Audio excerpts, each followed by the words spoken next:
নমস্কার, কলকাতা টিভিতে আপনাদের স্বাগত।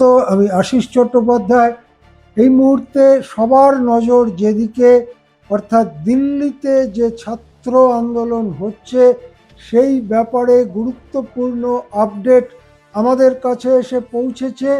একটু আগেই আমরা জানিয়েছিলাম যে কেন্দ্রীয় মন্ত্রী জিতেন্দ্র সিংহ তিনি বলেছেন যে আলোচনা করতে সরকার প্রস্তুত এবং আন্দোলনকারীদের তিনি নাড্ডার বাড়ি বা অফিসে আসতে অনুরোধ করেছিলেন।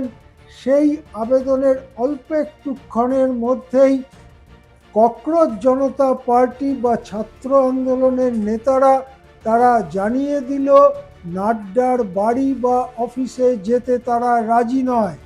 এটা কিন্তু খুব গুরুত্বপূর্ণ, কেননা জিতেন্দ্র সিংহ বলেছেন যে গত 24 ঘন্টায় 4টি আলাদা আলাদা প্রস্তাব দেওয়া হয়েছে, কিন্তু কোনো ব্রেক থ্রু হয়নি, কোনো সমাধান পাওয়া যায়নি যে কোথায় হবে। আমাদের মনে পড়বে যে এর আগে ছাত্র আন্দোলনের নেতারা স্পষ্ট বলেছিলেন যে তারা কোনো সরকারি অফিসে বা মন্ত্রীর বাড়িতে যাবেন না, কেননা সোমবার যখন তারা সেরকম আলোচনার জন্য গিয়েছিলেন তখন তাদেরকে 4 ঘন্টা বসিয়ে রেখে তাদের মূল্যবান সময় নষ্ট করা হয়েছিল। সুতরাং এবারে যদি আলোচনা করতে হয় তাহলে আলোচনা করতে মন্ত্রীদের কর্তাদের আসতে হবে যন্তর মন্তরে, অথবা যেখানে ছাত্ররা আন্দোলন করছেন সেই ছাত্রদের মাঝে আসতে হবে। এরপরে যখন এইমাত্র এই খবর আসছে যে নাড্ডার বাড়ি বা অফিসে যেতে অস্বীকার করেছেন ছাত্র নেতারা, তখন কিন্তু সেই আগের অবস্থানেই ছাত্র নেতারা রয়েছেন বলে মনে করা হচ্ছে। এদিকে দিল্লি জুড়ে কিন্তু সাজ সাজ রব। দিল্লি জুড়ে যেন একটা যুদ্ধর মতো পরিস্থিতি তৈরি করেছে পুলিশ বাহিনী।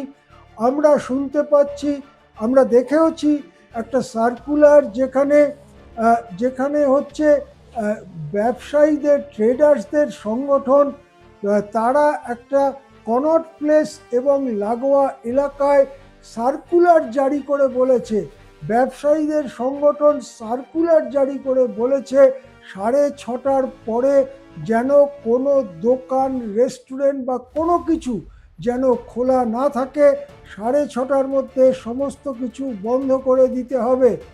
এদিকে পরপর কদিন হলো মেট্রো স্টেশনগুলো, যে সমস্ত গেট দিল্লির যন্তর মন্তর বা কনট প্লেসের দিকে, সেই সমস্ত গেট বন্ধ করে রাখা হয়েছে।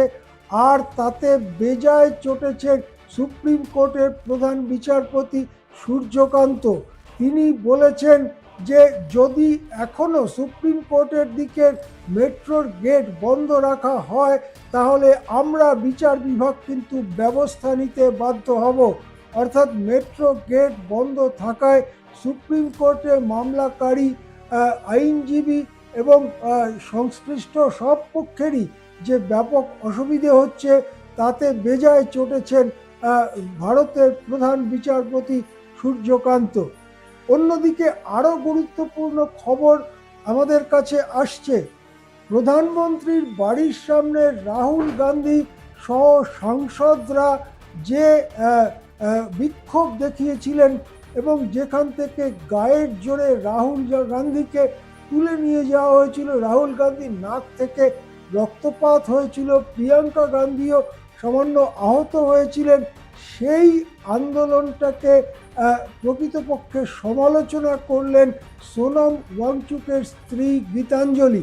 তিনি বললেন যে ওই আন্দোলন ইনসিনসিয়ার, খুব মানে সিরিয়াস নয়, ওই আন্দোলনটা হঠাৎ করা একটা আন্দোলন এবং সেই আন্দোলনটার তেমন দরকার ছিল না, এই ধরনের কথা গীতাঞ্জলি বলে কংগ্রেসের যে আন্দোলন তার সঙ্গে দূরত্ব তৈরি করলেন।